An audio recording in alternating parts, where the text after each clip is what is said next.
નમસ્કાર ગુજરાત, નમસ્કાર વાસદાઓના. આજે આપણે એક એવા પર્યટક સ્થળ વિશે જાણીશું જે રામાયણના થીમ પર આધારિત ગાર્ડન છે, જેને જાનકીવન કહેવામાં આવે છે. જાનકીવન સુરતથી 88 કિલોમીટર, નવસારીથી 51 કિલોમીટર અને ઉનાઈથી 6 કિલોમીટરના અંતરમાં આવેલ છે.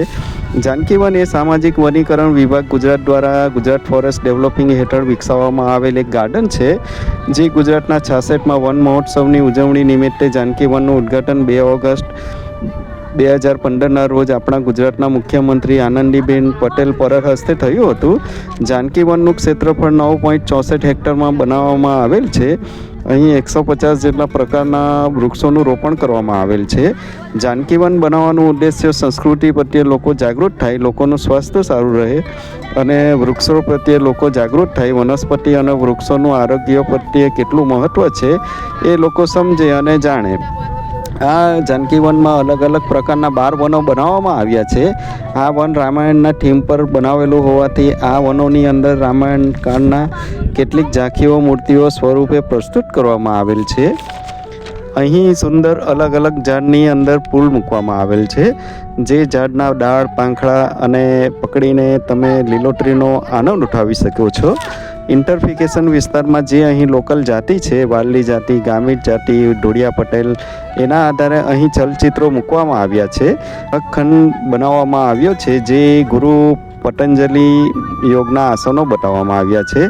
અહીં અલગ અલગ વનોમાં ચલચિત્ર અને પુતળાઓ મૂકવામાં આવ્યા છે, જેનું મહત્ત્વ અલગ અલગ દર્શાવવામાં આવ્યા છે.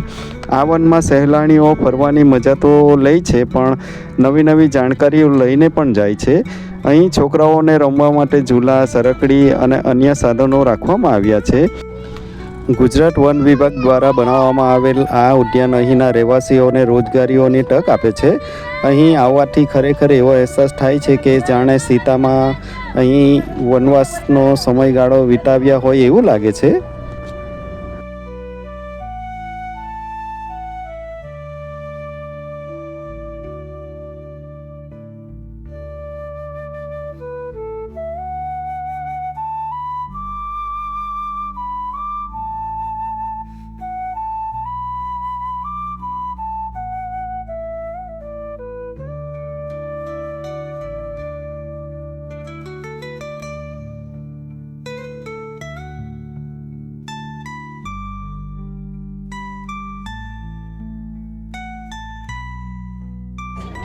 જે લોકો એક દિવસ ટ્રાવેલનો પ્લાન કરતા હોય એમના માટે જાનકીવન બેસ્ટ જગ્યા છે.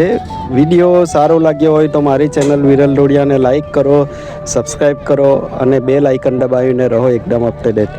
ફરી મળીશું નેક્સ્ટ વિડીયોમાં. Bye bye, C you again.